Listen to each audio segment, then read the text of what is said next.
അപ്പോൾ അത് കിട്ടുമ്പോഴത്തേക്കും ഒരു ആവേശവും അതിന് എത്രത്തോളം അതിൻ്റെ ഒരു ചിരി കൂടുതൽ കിട്ടാൻ എന്ത് ചെയ്യാം എന്നൊക്കെ ഉള്ളൊരു ഒരു മത്സരം തന്നെയായിരുന്നു മനസ്സിൽ. എങ്കിലും മറ്റേത് ഞാൻ വേറൊരു തലത്തിൽ തന്നെ സ്വപ്നം കണ്ട കഥാപാത്രങ്ങളാണ്. പിന്നെ നല്ല അതുപോലെ അഭിനയ സാധ്യതയുള്ള പുസ്തകങ്ങൾ കിട്ടിയാൽ തീരുന്നവരാ കഥാപാത്രമായിട്ട് വായിക്കും, അങ്ങനെയൊക്കെ ചെയ്യണം. അപ്പോൾ എനിക്ക് തോന്നുന്നു ഇതെന്നെ എൻ്റെ പുറമേ വലിയ മാറ്റം വരുത്തിയില്ലെങ്കിലും ഉള്ളിൽ എന്തൊക്കെയോ ഒരുപാട് കൊതിയും ഒക്കെ നിറച്ചതാണ്. അതറിയാതെ എനിക്ക് തോന്നുന്നു ഞാൻ ഈ തയ്യലും തുടങ്ങിയോണ്ട് എനിക്ക് ആദ്യം ഒരാളെ കാണുമ്പോൾ അയാളെ അങ്ങനെ പോകും.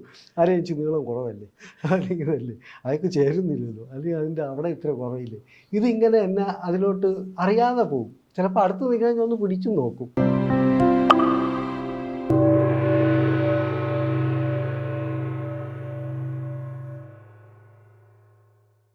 ഇന്ദ്രേട്ടൻ്റെ ജീവിതത്തിൽ വളരെ പ്രധാനപ്പെട്ട ഒരു സിനിമയാണ് എനിക്ക് തോന്നുന്നു. ഈ സ്ഥിരം തമാശ വേഷങ്ങളിൽ നിന്ന് മാറിയിട്ടൊരു 2004 കഥാവിശേഷനാണോ ഒരു ഡിഫറെൻറ്റ് ക്യാരക്ടർ വരുന്നല്ലേ? എങ്ങനെയായിരുന്നു അതിലോട്ടുള്ളൊരു ഷിഫ്റ്റ്? എങ്ങനെയായിരുന്നു ടി വി ചന്ദ്രൻ സാറിൻ്റെ സിനിമ? സാറിനെ പരിചയപ്പെടലാണ് അത്. എനിക്ക് സുകുമാരൻ സാർ വഴിയാണ് പഠിച്ചത്. MP സുകുമാരൻ നായർ വഴിയാണ് നാട്ടിൽ സാറിൻ്റെ അടുത്തും ചന്ദ്രൻ ചേട്ടൻ്റെ അടുത്തൊക്കെ എത്തുന്നത്. ഓക്കെ, അങ്ങനെയുള്ള ഒരു പരിചയമാണ്. Okay okay. അത് പിന്നെ എന്തോ ദിലീപ് പ്രൊഡ്യൂസർ പടം. അപ്പം ചന്ദ്രൻ സാറിൻ്റെ ഇങ്ങനൊരു ക്യാരക്ടർ ഉണ്ടെന്നൊക്കെ വിളിച്ചു. അതിന് മുൻപ് സാറിൻ്റെ ഒരു പടത്തിന് വിളിച്ചിട്ടുണ്ടോ, അപ്പോഴും പോകാൻ പറ്റിയില്ല. മങ്കമ്മ എന്ന് പറയുന്ന പടം പാലക്കാട് നിന്ന്. അന്ന് ഭയങ്കര സങ്കടമായിപ്പോയി. ചെയ്തുകൊണ്ടിരുന്ന പടത്തിൽ നിന്ന് അവർ ഒരു രീതിയിലും എനിക്ക് 2 ദിവസം തരുന്നില്ല. അങ്ങനെ ഒരു സങ്കടം ഉണ്ടായിരുന്നു. അന്ന് ആ സമയത്ത് പിന്നെ കഥാവിശേഷനെ വിളിക്കുന്നു. അതല്ലേ ഒരു ഇന്ദ്രേട്ടൻ്റെ ഒരു നമ്മൾ സാധാരണ ഈ തമാശ കഥാപാത്രത്തിൽ നിന്ന് മാറിയിട്ട് എന്റെയൊക്കെ മനസ്സിൽ ആദ്യം വരുന്ന പടം അങ്ങനെ ഒരു ആത്മാവുള്ള. അതെ അതെ അതെ അതെ. പ്രത്യേകിച്ച് അതിനകത്തൊരു പാട്ടും ഏച്ച് കെട്ടാണ്ട് മര്യാദയ്ക്ക് അങ്ങനെ ആയിത്തീരുക എന്ന് പറയില്ലേ. Correct, exactly.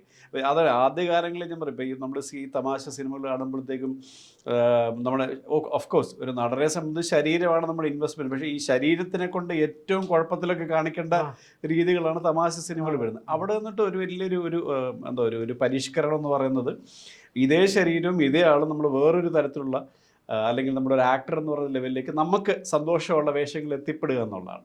അപ്പം അതിൻ്റെ എൻ്റെ ഒരു കാഴ്ചപ്പാട് ആദ്യത്തെ ഒരു സിനിമ കഥാവിശേഷം തന്നെയാണ്.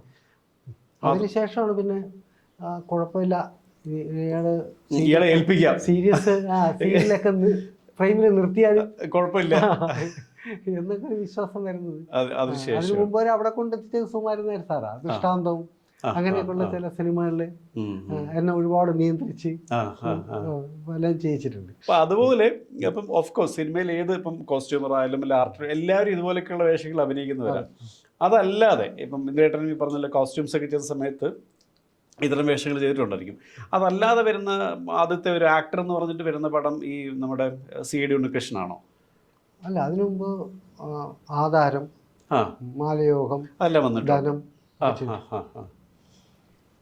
സമ്മേളനം, എങ്കിലും അതങ്ങനെ ചെറിയ ചെറിയ കുഞ്ഞു കുഞ്ഞു വേഷങ്ങൾ ചെയ്തിട്ടുണ്ട്. അതിനുശേഷം ഇപ്പം ഇനിയും എനിക്ക് കുറച്ച് മാറിയുള്ള വേഷങ്ങൾ ചെയ്യാം, അല്ലെങ്കിൽ എനിക്ക് ചെയ്യാൻ സാധിക്കും എന്നൊരു കോൺഫിഡൻസ് വരും, അതിനുള്ള ഒരു ശ്രമങ്ങളൊക്കെ പിന്നീട് ഉണ്ടായോ, അതോ ഇതിനെ തുടർന്ന് ഓട്ടോമാറ്റിക്കായിട്ട് നല്ല കഥാപാത്രങ്ങൾ വരികയായിരുന്നു? ആദ്യം മുതൽ മനസ്സിൽ അതൊക്കെ തന്നെയാണ്. ഓഫ് കോഴ്സ് അത് എല്ലാവരുടെ മനസ്സിൽ അതൊക്കെ തന്നെയാണ്. പക്ഷെ എനിക്ക് തന്നെ അറിയാം അതെനിക്ക് ചേരൂല. അപ്പോൾ നമ്മൾ നാടകം ചെയ്യുമ്പോഴും ഒക്കെ നമ്മൾ കഥാപാത്രം തിരഞ്ഞെടുക്കുമ്പോൾ അതിൽ എൻ്റെ രൂപത്തിൽ പറ്റിയ എന്ത് ക്യാരക്ടർ ഉണ്ടെന്ന് നമ്മൾ അന്വേഷിക്കുമല്ലോ. അങ്ങനെ ചെയ്തു പോകുന്നേ ഉള്ളൂ. പിന്നെ അഭിനയിക്കാൻ ഇഷ്ടമാണ്, കോമഡി ഇഷ്ടമാണ്, ചെയ്ത് തുടങ്ങിയത് അതാണ്. അപ്പോൾ അത് കിട്ടുമ്പോഴത്തേക്കും ഒരു ആവേശവും അതിന് എത്രത്തോളം അതിൻ്റെ ഒരു ചിരി കൂടുതൽ കിട്ടാൻ എന്ത് ചെയ്യാം എന്നൊക്കെ ഉള്ളൊരു ഒരു മത്സരം തന്നെയായിരുന്നു മനസ്സിൽ. എങ്കിലും മറ്റേത് ഞാൻ വേറൊരു തലത്തിൽ തന്നെ സ്വപ്നം കണ്ട കഥാപാത്രങ്ങളാണ്. അത് എനിക്ക് എപ്പോഴെങ്കിലും വയസ്സാവുമ്പോഴെങ്കിലും ഒക്കെ വരുന്നൊരു വിശ്വാസം ഉണ്ടായിട്ടുണ്ട്. അപ്പം ഞാൻ പറയും വയസ്സാവുമ്പോഴെങ്കിലും എനിക്ക് അതൊക്കെ ഇങ്ങനെ ഒരു സംഭവം ചെയ്യണം, ഇങ്ങനെയൊക്കെ മനസ്സിലായി. അപ്പോഴത്തേക്ക് ഞാൻ വിചാരിച്ച എൻ്റെ ശരീരത്തിൽ മാറ്റം വരുമെന്ന്, അതൊന്നും വരുന്നു ഇനിയും വരുമെന്ന് തോന്നുന്നില്ല. ഇങ്ങനെ എങ്ങനെയോ അല്ല, അത് ഈ പറഞ്ഞ പോലെ ഞാൻ പറഞ്ഞു, നമ്മൾ ഒരു ഘട്ടത്തിൽ വന്നു കഴിയുമ്പോൾ പിന്നെ നമ്മുടെ രൂപം എന്താണോ അല്ലേ നമ്മുടെ ശരീരം ഒന്നും മാറിയില്ലെങ്കിൽ നമുക്കനുസരിച്ച് വേഷങ്ങൾ സ്വാഭാവികമായിട്ടും വരുമല്ലോ. അപ്പോൾ അതിലേക്കുള്ള അപ്പം അതിന് വേണ്ടിയിട്ട് ഈ ഒരു ഷിഫ്റ്റ് വരുമ്പോഴത്തേക്കും ഈ ആഗ്രഹമല്ലാതെ വേറെ എന്തെങ്കിലും പ്രത്യേകിച്ച് ഞാൻ പറഞ്ഞ അതിൻ്റെ ഒരു പഠനങ്ങൾ ഈ പറഞ്ഞ ക്യാരക്ടറിലേക്ക് മാറാനുള്ള സിനിമയിൽ പലപ്പോഴും നമ്മൾ തലേദിവസമായിരിക്കും ചിലപ്പോൾ ക്യാരക്ടർ എന്നാലും വിളിച്ച് പറയുമ്പോഴായിരിക്കും. പക്ഷെ അപ്പോൾ അതിനുള്ളൊരു മാനസികമായ തയ്യാറെടുപ്പുകളൊക്കെ ആ കാലം ഇപ്പോഴല്ല ഞാൻ ചോദിക്കുന്നത്, ഈ നമ്മൾ അതായത് ഒരു എന്നിലേക്ക് നല്ല വേഷങ്ങൾ വരാൻ തുടങ്ങുന്നു എന്നറിയുമ്പം ഇന്ദ്രേട്ടൻ്റെ ഭാഗത്തുനിന്ന് ബോധപൂർവമായിട്ടൊരു ശ്രമങ്ങൾ ഉണ്ടായിട്ടുണ്ടോ ആ സമയം? ഉണ്ട്, ഒരുപാട് വെച്ചാൽ ഒരു വലിയ സിനിമ കാണുമ്പം ഞാൻ അവരാവും. അത് ഞാൻ അഭിനയിച്ചാൽ അത് അതെനിക്കും ഉള്ളൊരു പ്രശ്നം തന്നെയാണ്. അങ്ങനെ ചെയ്യും. പിന്നെ നല്ല അതുപോലെ അഭിനയ സാധ്യതയുള്ള പുസ്തകങ്ങൾ കിട്ടിയാൽ തീരുന്ന ഒരു ആ കഥാപാത്രമായിട്ട് വായിക്കും. അങ്ങനെയൊക്കെ ചെയ്യണം. അപ്പോൾ എനിക്ക് തോന്നുന്നു ഇതെന്നെ എൻ്റെ പുറമേ വലിയ മാറ്റം വരുത്തിയില്ലെങ്കിലും ഉള്ളിൽ എന്തൊക്കെയോ ഒരുപാട് കൊതിയും ഒക്കെ നിറച്ചതാണ്. അങ്ങനെ എനിക്ക് തോന്നുന്നു. അപ്പം അത് പുസ്തകത്തിൽ നിന്നൊക്കെ കിട്ടിയ ഒരു ഉൾക്കരുത്തായിരിക്കും. ചില കഥാപാത്രങ്ങൾ നമ്മൾ എവിടെ നിന്നൊക്കെയോ വായിച്ച ഒരു രൂപവും അവരുടെ ചലനവും മനോഭാവവും ഒക്കെ നമുക്ക് അങ്ങനെ കിട്ടിയതായിരിക്കും എന്നാണ് എൻ്റെ ഒരു തോന്നൽ. അത് ശരിക്കും ഈ പറഞ്ഞ പോലെ ഞാനും പറയാറുണ്ട്, ബോധപൂർവം അല്ലാതെ തന്നെ നമ്മുടെ ഉള്ളിൽ ഇങ്ങനെ ഒരു പ്രക്രിയ നടക്കും.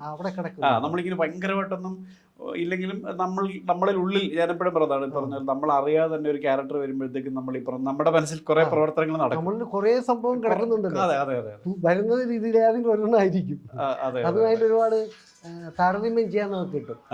അപ്പോൾ അതിലോട്ടങ്ങ് പിടിച്ചാൽ ആ ആളുടെ പോലത്തെ മനോഭാവമല്ലേ എന്നൊക്കെ തോന്നും നമുക്ക്. അതുകൊണ്ട് തന്നെ ചില വാക്കുകളും കിട്ടും. അവർ തന്ന ഡയലോഗിൻ്റെ കൂടെ ഒരു പൊടിപ്പോ തൊങ്ങലോ ചേർത്ത് വെക്കാനോ ആവശ്യമില്ലാത്തതുകൊണ്ട് ഞാൻ കഴിയുന്നത് അതുകൊണ്ട് തന്നെ ആയിരിക്കും തോന്നുന്നു. നമുക്ക് അകത്ത് നടക്കേണ്ട കുറെ കാര്യങ്ങൾ ഉണ്ട്.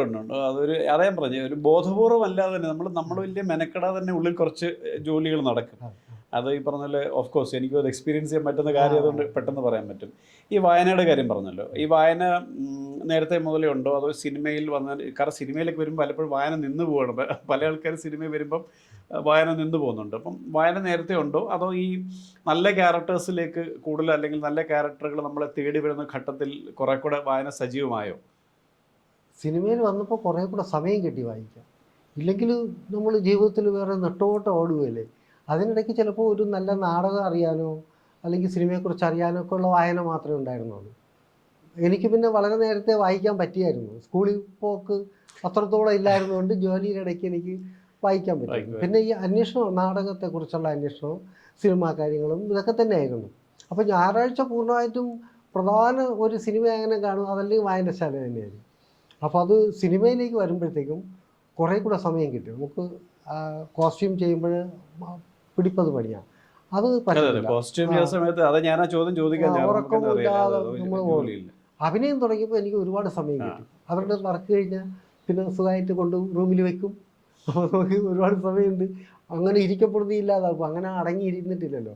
അപ്പോൾ അതന്നെ അടക്കിയിരുത്തിയത് കയ്യിലൊരു പുസ്തകം കരുതിയാൽ അത് പക്ഷെ പിന്നീട് നമുക്ക് ഈ പറഞ്ഞ നമ്മുടെ അഭിനയത്തിൽ അതിനിത് ആവശ്യമാണെന്നുള്ളത് പിന്നെ അറിയാം. ഓരോ അനുഭവത്തിൽ നിന്ന് പിന്നെ അറിയാൻ തുടങ്ങി. പഠിക്കാം. അപ്പോൾ അതിൻ്റെ അളവ് കൂട്ടും. അതൊരു നല്ല രസമുള്ള കാര്യമാണ് ഈ പറയുന്ന പോലെ. കാരണം മാത്രമല്ല, ഞാൻ എൻ്റെ ഒരു ഫ്രണ്ട് സി അനൂപ് ഒരിക്കൽ പറഞ്ഞു, ഇടയ്ക്ക് ഇന്ദ്രേട്ടൻ എന്തോ കണ്ടപ്പോഴത്തേക്കും നമ്മളെന്തോ ഒരു പേര് പറഞ്ഞപ്പോഴത്തേക്കും ഏതോ ഒരു കാര്യം വായിച്ചപ്പോഴത്തേക്കും ചുവപ്പാടൻ്റെ പേര്. അപ്പം ഇന്ദ്രേട്ടൻ അദ്ദേഹത്തോട് പറഞ്ഞാൽ അത് ഓർഹൻ പാമുക്കിൻ്റെ നോവലല്ലേ എന്ന്. പെട്ടെന്ന് ഒരു പക്ഷേ ഇന്ദ്രേട്ടൻ്റെ പ്രൊഫൈലിൽ ആളുകൾ ചിന്തിക്കാത്തതാണ്. അതാ ഞാൻ എടുത്ത് ചോദിക്കാൻ കാര്യം. പെട്ടെന്ന് ഈ പറഞ്ഞ അപ്പം വായന എങ്ങനെയാണ് തിരഞ്ഞെടുക്കുന്നത്? അപ്പം ഇന്ത്യൻ പുസ്തകങ്ങളാണ് ഈ പറഞ്ഞ പോലെ, അല്ലെങ്കിൽ നമുക്ക് ലഭ്യമായ മറ്റ് എന്തെങ്കിലും ഇന്ന തരംതിരിവുകൾ വല്ലതും ഉണ്ടോ ഇന്ന പുസ്തകം? അങ്ങനെയില്ല. അങ്ങനെ എനിക്ക് കൂട്ടുകാരിൽ നിന്ന് കിട്ടുന്ന കുറേ അറിവുകളുണ്ടല്ലോ. അപ്പോൾ ആ വഴിക്ക് പോകും. വേറൊരു കൂട്ടുകാരൻ വരുമ്പോൾ വേറെ ഇങ്ങനൊരു പുസ്തകം എന്ന് പറയും. അങ്ങനെ അപ്പോൾ കുറച്ച് ഇങ്ങനെ മറ്റേ ഈ വിദേശ എഴുത്തുകാരുടെയൊക്കെ പുസ്തകത്തിലെത്തിയത് ശശിധരൻ മാഷ് വഴിയാണ്. എൻ ശശിധരൻ മാഷ് ഇതിൻ്റെ ഇംഗ്ലീഷ് പുസ്തകങ്ങളുടെ ഒരാളാണ്. അപ്പം മാഷ് പറയും ഇംഗ്ലീഷ് തന്നെ വായിക്കണോടാ, മലയാളം എങ്ങനെ ചെയ്താലും എല്ലാ സ്വാതന്ത്ര്യമുള്ളത് ഇംഗ്ലീഷ് ഭാഷയിലാണ് എന്തൊക്കെ മാഷ് പറയാം. ഒരിക്കലും അങ്ങോട്ട് എത്താൻ പറ്റില്ല, പക്ഷെ അതിൻ്റെ മലയാളം എഴുതി ഇറങ്ങിയിട്ടുണ്ട് എന്ന് മാഷ് വിളിച്ചു പറയുമ്പോൾ പോയത് വാങ്ങും. അങ്ങനെയാണ്. ഇംഗ്ലീഷ് അല്ലെങ്കിൽ ഇംഗ്ലീഷ് തന്നെ വായിക്കണം എന്ന് പറയും. അത് വായിക്കൊരു ശ്രമം എപ്പോഴെങ്കിലും ഉണ്ടായിട്ടുണ്ടോ? മലയാളം ഇല്ല. എൻ്റെ പേരെഴുതിയിരുന്നെങ്കിൽ തന്നെ ഒരു വെട്ടിത്തിരുത്ത് നടക്കുന്നേ ഇല്ല, പറ്റില്ല. പിന്നെ ഇത് ഒരുപാടുണ്ടല്ലോ മലയാളം തന്നെ ഇപ്പം നമുക്ക് എല്ലാ ഏത് ഭാഷയിലെ പുസ്തകങ്ങളും നമുക്ക് മലയാളത്തിലും ലഭ്യമാണല്ലോ. അത്യാവശ്യം നല്ല വിവർത്തനങ്ങൾ തന്നെ ലഭിക്കുന്നതുകൊണ്ട് അതൊരു പ്രശ്നമുള്ള കാര്യമല്ല. ഈ പുസ്തകങ്ങളല്ലാതെ നമ്മുടെ സാറ് ഈ ഒബ്സർവേഷൻ, പുറത്തുള്ള ഒബ്സർവേഷൻ, അത് ഞാൻ പറയും, ഈ ഒരു നടനെ സംബന്ധിച്ച് പലപ്പോഴും ഓട്ടോമാറ്റിക്കായിട്ട് സംഭവിക്കാറുണ്ട്. അതല്ലാതെ ഈ പറഞ്ഞ ഏതെങ്കിലും ക്യാരക്ടർ ഒരു ബോധപൂർവമായിട്ടുള്ള ഒബ്സർവേഷൻ നമ്മുടെ ഈ പൊതുസമൂഹത്തിൽ നിന്ന് നോക്കാറുണ്ട് ഏതെങ്കിലും വ്യക്തികൾ? അതറിയാതെ എനിക്ക് തോന്നുന്നു, ഞാൻ ഈ തയ്യലും തുടങ്ങിയോണ്ട് എനിക്ക് ആദ്യം ഒരാളെ കാണുമ്പോൾ അയാളെ വിരൽ പോലും തല അങ്ങനെ പോകും. ആരെയും നീളം കുറവല്ലേ, അല്ലെങ്കിൽ അല്ലേ അതൊക്കെ ചേരുന്നില്ലല്ലോ, അല്ലെങ്കിൽ അതിൻ്റെ അവിടെ ഇത്ര കുറവില്ലേ, ഇതിങ്ങനെ എന്നെ അതിലോട്ട് അറിയാതെ പോകും. ചിലപ്പോൾ അടുത്ത് നിൽക്കാൻ ഒന്ന് പിടിച്ചു നോക്കും, അങ്ങനെയൊക്കെ ചെയ്യാറുണ്ട്. അതെന്തിനത് പരിചയമില്ലാത്ത ഒരാളായിരിക്കും, അവർക്കെന്തോ വിചാരിക്കും എന്നൊക്കെ ചിലപ്പോൾ ഭാര്യയൊക്കെ പറയുകയും ചെയ്യും. അങ്ങനെ ശ്രദ്ധിക്കുക. പക്ഷേ ഈ ട്രെയിൻ യാത്രയിലും അല്ലാതെയൊക്കെ നമ്മൾ നോക്കിപ്പോകുന്ന ഒരാളിൻ്റെ ചലനം, സംസാരിക്കുന്ന ഇടയ്ക്ക് ആൾ എന്തൊക്കെ ചെയ്യുന്നു, പിന്നെ ഒരു പ്രത്യേകമായ സ്വഭാവം രീതികളൊക്കെ ഉണ്ടാവും നോട്ടത്തിലുമൊക്കെ, അതൊക്കെ നോക്കി വെച്ചേക്കും. അത് ഒരുപാട് സ്ഥലത്ത് എനിക്ക് ഗുണം ചെയ്തിട്ടുണ്ട്. തീർച്ചയായിട്ടും. അല്ലാതെ ഇപ്പം എങ്ങനെ ഇപ്പം ഏതെങ്കിലും ഇതുപോലൊരു കഥാപാത്രത്തിന് വേണ്ടിയിട്ട് അതല്ലാതെ ഈ പറഞ്ഞ പോലെ എന്തെങ്കിലും പ്രത്യേകിച്ച് അങ്ങനെ ഹോംവർക്കോ കാര്യങ്ങളോ ചെയ്ത ക്യാരക്ടേഴ്സ് ഏതെങ്കിലും ഉണ്ടോ? ഇത് ഞാൻ പറയും, ഒരു നടനെ സംബന്ധിച്ച് സ്വാഭാവികമായിട്ടും ഈ ഒബ്സർവേഷൻസ് ഉണ്ടാവും, വായനയെന്നുണ്ടാവും, അല്ലെങ്കിൽ നമ്മുടെ ഉള്ളിലൊരു പ്രോസസ്സ് എടുക്കുക. അതല്ലാതെ ഒരു ക്യാരക്ടർ വന്നപ്പോഴത്തേക്കും ഞാൻ അതിനകത്ത് കുറച്ച് ഇതെനിക്ക് പരിചയമുള്ളൊരു ഭൂമികയല്ല അല്ലെങ്കിൽ ഒരു ഏരിയ അല്ല എന്ന് തോന്നിയിട്ട് ഏതെങ്കിലും അങ്ങനെ വർക്ക് ചെയ്യേണ്ടി വന്ന ക്യാരക്ടേഴ്സ് ഏതെങ്കിലും ഉണ്ടോ? അതൊക്കെ ചില കോമഡി ചെയ്യുമ്പോഴത്തേക്ക് അങ്ങനെ കോമഡിയിലാണ്. കോമഡിയൊക്കെ ചെയ്യില്ല. ആ സമയത്ത് നമ്മൾ ചെയ്യുക, ചിരിപ്പിക്കുക എന്ന് മാത്രമേ അവർക്ക് ഉദ്ദേശമുള്ളൂല്ലോ. പക്ഷെ അവർ ഉണ്ടാക്കി വെച്ചേക്കുന്നതിലും ഒരു കാരണവശാലും അത് കിട്ടില്ല വരുമ്പോൾ നമ്മളെ അകത്തുനിന്ന് തന്നെ ഒരു ചീഞ്ഞു പോകലുണ്ട്. അതൊക്കെ അനുഭവിക്കേണ്ടി വന്ന് ഇട്ടിട്ട് പോകാനും പറ്റില്ല. പരമാവധി അത് ശരിയല്ലെങ്കിലും ചെയ്തു പോകണം. അല്ലാതെ ക്യാരക്ടർ വരുന്നിടത്ത് അങ്ങനെ വന്നാൽ എനിക്ക് ഭയങ്കരമായിട്ട് ഇറിറ്റേറ്റ് ചെയ്യും. അപ്പോൾ ഞാനത് എന്തെങ്കിലുമൊക്കെ പറയുകയോ ഒഴിഞ്ഞു മാറുകയൊക്കെ ചെയ്യും. മറ്റേത് അങ്ങനെ ചെയ്തിട്ടില്ല.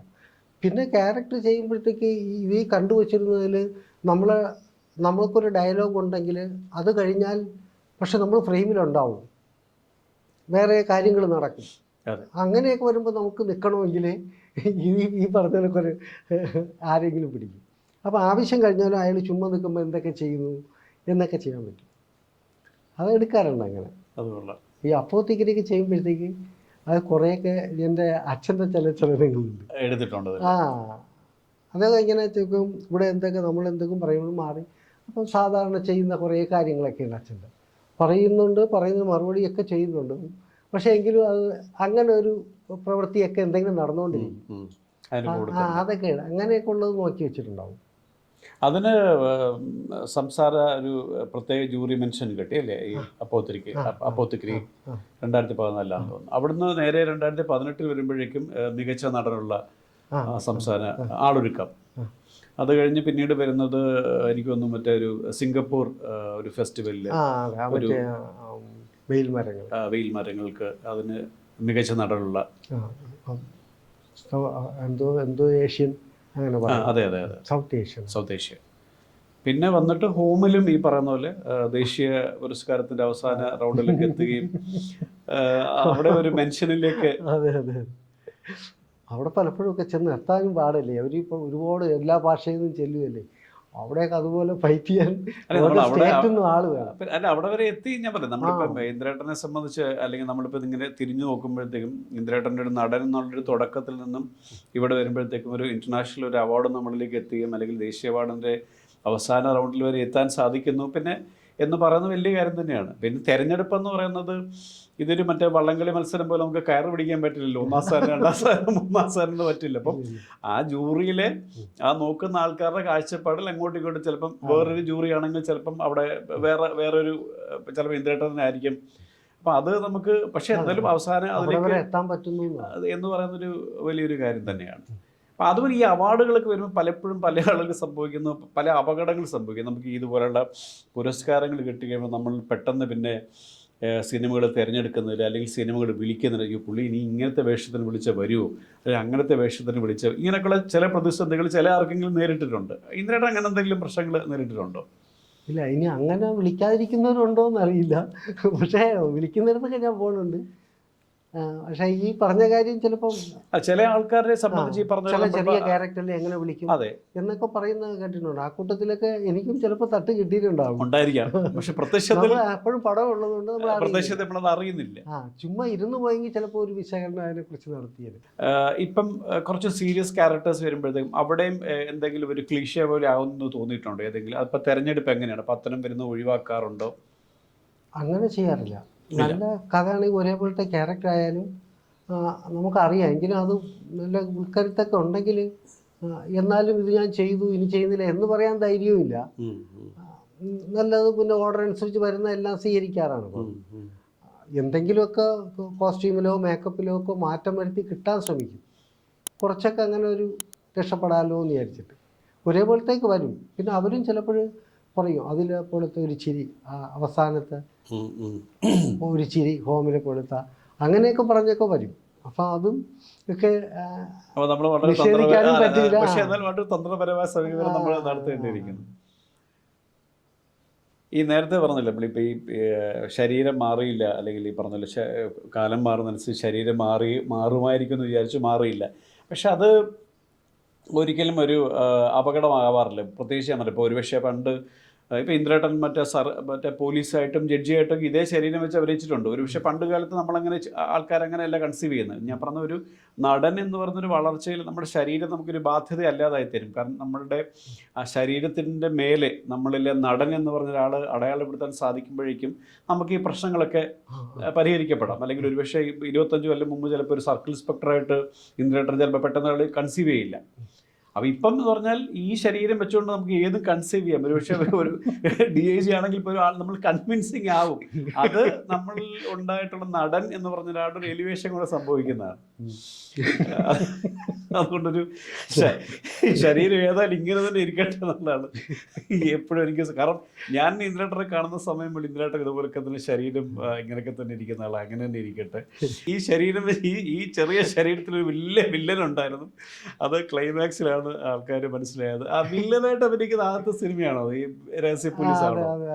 അത് എനിക്ക് പെട്ടെന്ന് എൻ്റെ ഒരു മെമ്മറിയിൽ ഈ കഥാവിശേഷം പറഞ്ഞാലും നമ്മൾ രണ്ടുപേരും ഒന്നിച്ചുള്ള സിനിമ ആയതുകൊണ്ടാണ് എനിക്ക് പെട്ടെന്ന് ഞാൻ പറഞ്ഞു. അപ്പോൾ അതാ പറഞ്ഞ വേറെ വില്ലൻ വേഷങ്ങൾ അങ്ങനെ ചെയ്തു. അതിന് ശേഷം വന്നിട്ടുണ്ട്. ആദ്യത്തത് ഇതാണ് വില്ലൻ പോലീസ്. വേറെ നമ്മുടെ അതുമൊക്കെ ഏതാണ്ടൊരു വില്ലൻ തന്നെയല്ലേ ഈ നമ്മുടെ മഹേഷ് ജിയുടെ പടം. അതിൻ്റെ അതുമൊക്കെ പോലീസുകാരനാണെങ്കിലും ഉള്ളിലൊരു അങ്ങനെ ഒരു മനോഭാവക്കാരനൊക്കെ. പക്ഷെ അവിടെ വന്ന് ഈ ഉടലിലെത്തുമ്പോഴത്തേക്ക് ഉടലിൽ വില്ലനല്ല നായകനാണ്. പണികളൊക്കെ ചെയ്യെങ്കിൽ അദ്ദേഹമാണ് നായകൻ. പക്ഷെ അതൊരു നല്ല ക്യാരക്ടറൈസേഷൻ ആയിരുന്നു. ചെയ്തു പോവുക എന്നുള്ളൊരു കരുതി ഒറ്റയ്ക്കായി പ്രായമുള്ള മാത്രമുള്ള അയാളുടെ ഒരു നിസ്സഹായ ഒരു മുൻകരുതൽ. അതെ അതെ അയാളുടെ മാത്രമല്ല ആ പ്രായത്തിലും അവർ തമ്മിലുള്ള ഒരു പ്രണയം എന്നൊക്കെ പറയുന്നത് വളരെ ഇൻറ്റൻസ് ആയിരുന്നു. അപ്പം അതുകൊണ്ട് അദ്ദേഹമാണ് നായകൻ. ഈ കുട്ടിച്ചനാണ് അതിനകത്ത് നായകൻ. ഈ പറയുന്നില്ല അദ്ദേഹം ചെയ്യുന്ന പ്രവർത്തികൾ എന്ന് പറയുന്നത് നമ്മൾ ഈ ചെയ്യുന്ന പ്രവർത്തികൾ ആരുടെ കൂടെ പ്രേക്ഷകൻ നിൽക്കുന്നു അയാളാണ് നായകൻ. നമ്മൾ ഈ നായകൻ വില്ലൻ സങ്കല്പം നമ്മൾ വ്യവസ്ഥാപിത രീതി സിനിമയിൽ ഉണ്ടാക്കിയാണ്. പക്ഷെ ആ കഥയിൽ ആരുടെ ശരി എന്ന് തോന്നുന്നോ, ഈ കൊല ചെയ്യുന്ന ആളാണ് ശരി എന്ന് തോന്നുന്നത് അയാളാണ് നായകൻ. അതെങ്ങനെ അപ്പം ഈ അതിൻ്റെ സാധാരണ വരുന്ന പടങ്ങൾ തുടർച്ചയായിട്ട് തന്നെ വന്നാണ് ഈ കുട്ടിച്ചനൊക്കെ കേട്ടപ്പോൾ വീട്ടിൽ വന്ന് രതീഷ കഥ പറയുമ്പോൾ തന്നെ ഭയങ്കര എക്സൈറ്റഡ് ആവും, ഇഷ്ടമാണ്. അതുപോലെ പറഞ്ഞു അതിന് മുകളിൽ ചെയ്തെടുക്കാനുമുള്ളൊരു ഭയങ്കര ശ്രമമുണ്ടല്ലോ ആളുടെ. അതൊക്കെ ഭയങ്കരമായിരുന്നു. അത് ആളുടെ ആദ്യ പടമാണെങ്കിലും അത് കിട്ടാൻ വേണ്ടിയിട്ട് ക്യാമറാമാനുമായിട്ടോ അല്ലെങ്കിൽ ആർട്ട് ഡയറക്ടറായിട്ടൊക്കെ ഉള്ളൊരു കലയിക്കലുണ്ടല്ലോ. അതാ വേണ്ടത് എന്നൊക്കെ പറഞ്ഞിട്ടുള്ള അങ്ങനെ അയാളുടെ അങ്ങനെ അത്രയും നല്ല മനസ്സിൽ സിനിമ നിറച്ചു വെച്ചിട്ട് ചെയ്ത സിനിമയാണെന്ന് തോന്നുന്നു. ഒരു നടൻ്റെ ഭാഗ്യമാണ് എപ്പോഴും ഒരു നല്ല വേഷം കിട്ടുക എന്ന് പറയുന്നത് ഒരു ആക്ടറുടെ ഭാഗ്യമാണ്. അപ്പം ആ ഭാഗ്യം എപ്പോഴും ഇപ്പം ഇന്ദ്രേട്ടൻ ഇങ്ങനെ വളരെ തുടർച്ചയായിട്ട് ആ ഭാഗ്യം കിട്ടിക്കൊണ്ടിരിക്കുന്നു. ആ ഭാഗ്യം തുടരട്ടെ എന്നുള്ളതാണ്. അപ്പം ഇതിനിടയിൽ ഈ പറഞ്ഞ പോലെ നമ്മൾ നന്നായിട്ട് ചെയ്തിട്ട് അല്ലെങ്കിൽ ശ്രദ്ധിക്കപ്പെട്ടില്ല എന്ന് തോന്നുന്ന ഏതെങ്കിലും ക്യാരക്ടേഴ്സ് ഉണ്ടോ ഈ പ്രേക്ഷകരിലേക്ക് നമുക്ക് കറക്റ്റ് നമ്മളെ ഒരു എഫേർട്ട് ഇട്ടിട്ടും അത് പ്രേക്ഷകരിലേക്ക് എത്താൻ നമ്മുടെ പ്രശ്നം കൊണ്ടല്ല? അങ്ങനെയുണ്ട്. അങ്ങനെ കുറേ സിനിമകൾ ശ്രദ്ധിക്കാതെയും വരാം അങ്ങനെയൊക്കെ പോകുന്നുണ്ട്. ഈ മൺട്രോ തുരുത്ത് പോലുള്ള സിനിമകളൊക്കെ അങ്ങനെ അതൊക്കെ നല്ല വളരെ ഉൾക്കാഴ്ചയുള്ള സിനിമയൊക്കെ ആയിരുന്നു. അങ്ങനെ ചിലതൊക്കെ അങ്ങനെ അങ്ങ് പോകും. അത് വലിയ വിഷമമാകും. നമ്മളീ പറഞ്ഞ നമ്മുടെ ഒരു ഇത്രയും നമ്മൾ നമ്മുടെ മാത്രമല്ലാതെ അത് ചർച്ച ചെയ്യുന്നതെന്ന് നമ്മൾ തോന്നുമല്ലോ. നമ്മൾ ചില മേളകളിലൊക്കെ കാണുന്ന സിനിമകൾ വിദേശ ഭാഷയിലേക്ക് കണ്ടിട്ട് അതുകൊണ്ട് അതുപോലെയൊക്കെ കിടപിടിക്കുന്നൊരു സിനിമയാണ് നമ്മുടെ എന്നൊക്കെ നമുക്ക് അറിയാം. പക്ഷെ അതിന് അവിടെ വരെ എത്താതെയോ അല്ലെങ്കിൽ കൃത്യമായിട്ട് നമ്മൾ ഒരു ഓഡിയൻസിലേക്ക് എത്താതെ വരുമ്പോഴത്തേക്കും നമുക്ക് അല്ല വിഷയമുണ്ട്. അടുത്തിടയിൽ വന്ന ഈ ഒരു സിനിമയാണോ കൂടുതൽ ഒരു വിഷമം തോന്നി, അല്ലെങ്കിൽ ഇത് ശ്രദ്ധിക്കപ്പെട്ടില്ലല്ലോ? ഉണ്ട് ജി, വേറെ സിനിമകളുണ്ട് അങ്ങനെ കുറേ സിനിമകൾ അങ്ങനത്തെ ഉണ്ട്. അതിൻ്റെ ശരിക്കും ഓടിയെത്താനുള്ളിടത്തേക്ക് എത്താതെ കിതയ്ക്കും. ഷൂട്ടിങ് കഴിയുമ്പോഴത്തേക്ക് എല്ലാ ഊർജവും ചോർന്നു പോയിട്ട് പിന്നെ അവരുടെ എന്തോ ആഗ്രഹമൊക്കെ സാധിച്ച പോലെ തന്നെ അവർ തന്നെ തളരുന്നത് നമുക്ക് കാണാം. ഈ സാധാരണ നമ്മൾ ഈ സിനിമയിലൊക്കെ കാണുന്ന നമ്മൾ ഒരാളൊരു നടൻ എന്നുള്ള രീതിയിൽ എസ്റ്റാബ്ലിഷ് ചെയ്ത് കഴിയുമ്പോഴത്തേക്കും പിന്നീട് ആ നടനൊരു പാട്ടുകാരനാവുന്നു, ആ നടനൊരു സംവിധായകനാവുന്നു, നിർമ്മാതാവുന്നു. ഇന്ത്യനായിട്ട് പക്ഷേ വേറെ ഒരു മേഖലയിലേക്കും കാണുന്നില്ല. ഈ നടൻ എന്നുള്ളൊരു സ്റ്റേജിൽ തന്നെ തുടരുകയാണ്. അത് എന്തെങ്കിലും ഒന്ന് ചെയ്യുന്നത് വൃത്തിയാക്കിയിട്ട് അപ്പുറത്തോട്ട് പോകാൻ ഇപ്പം വൃത്തിയായി, ഇപ്പം വൃത്തിയായിട്ടുണ്ട്. ഇപ്പം ചെയ്യുന്ന ജോലി വളരെ വൃത്തിയായിട്ടാണ് ചെയ്യുന്നത്.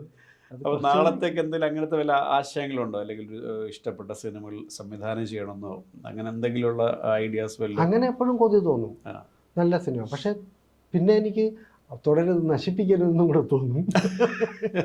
അതൊരു വലിയ കാര്യമായിട്ടാണ് ഞാൻ കാണുന്നത് സിനിമ. എല്ലാവർക്കും ചെയ്യാം. ഇപ്പോൾ എല്ലാവർക്കും സംവിധാനം ചെയ്യാം. ക്യാമറാമാനും നല്ല അസോസിയേറ്റൊക്കെ ഉണ്ടെങ്കിൽ നല്ല സ്ക്രിപ്റ്റ് എളുപ്പമായിട്ട് എല്ലാവർക്കും ചെയ്യാം.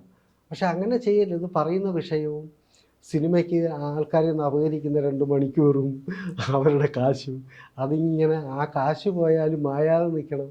അതുകൊണ്ട് ചെയ്തില്ലെങ്കിൽ നമ്മൾ ഇതുവരെ ചെയ്തു വെച്ച നമ്മുടെ ഒരു നല്ല പേരുണ്ട്. അത് ഏതായാലും നമ്മൾ ഒരു സിനിമ ചെയ്ത് അതുകൊണ്ടാണ് ചെയ്യാതെ. ഇപ്പോൾ വലിയ നല്ല സിനിമ കാണുമ്പോൾ ചെയ്യണമെങ്കിൽ ഇതുപോലത്തെ ഒരു സിനിമ ചെയ്യണം എന്ന് മനസ്സിൽ പറയും.